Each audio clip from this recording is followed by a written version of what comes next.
Hi guys, welcome to my channel. ఈరోజు మన ఛానల్లో బెండకాయ ఫ్రై చేయబోతున్నానండి. లేత బెండకాయలని తీసుకొని కడుగిన తర్వాత ఇలా రౌండ్గా చిన్న ముక్కలుగా చేసుకోవాలండి. తర్వాత ఒక బాణలి పెట్టుకొని నూనె వేసుకోవాలి. నూనె వేడెక్కిన తర్వాత పల్లీలను వేయించుకోవాలండి. కరకరలాడేంత వరకు పల్లీలను బ్రౌన్ కలర్ వచ్చేంత వరకు వేయించుకోవాలండి. ఇలా వేయించుకున్న పల్లీలను పక్కకు తీసి పెట్టుకోవాలి. తర్వాత అదే నూనెలోనే ఆవాలు, జీలకర్ర, మినప్పప్పు వేసి వేయించుకోవాలి. మినప్పప్పు దూరగా వేగిన తర్వాత కరివేపాకు వేసుకోవాలండి.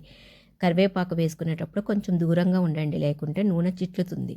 తర్వాత కరివేపాకు వేగిన తర్వాత బెండకాయ ముక్కల్ని వేసుకొని వేయించుకోవాలండి.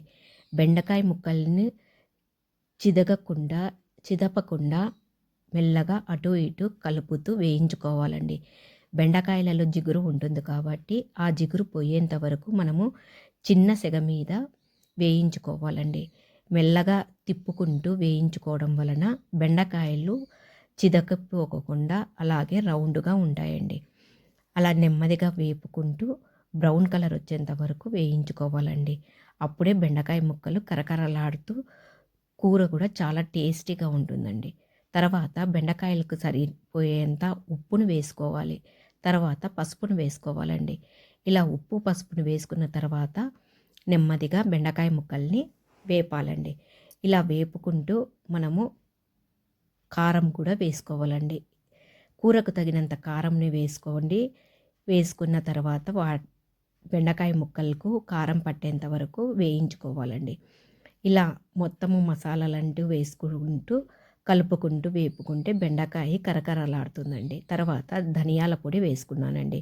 ధనియాల పొడి వేసుకొని కూడా కొంచెం సేపు వేయించుకోవాలండి. అలా వేయించుకోవడం వలన బెండకాయలలో జిగురంతా పోయి పొడి పొడిగా లాడుతూ ఫ్రై బాగా టేస్టీగా వస్తుందండి. తర్వాత ఎండు కొబ్బరి పొడిని వాడుతున్నానండి నేను. మీకు ఇష్టం ఉంటే వేసుకోవచ్చు, లేదంటే స్కిప్ చేయొచ్చండి. తర్వాత పల్లీలను వేసుకున్నానండి.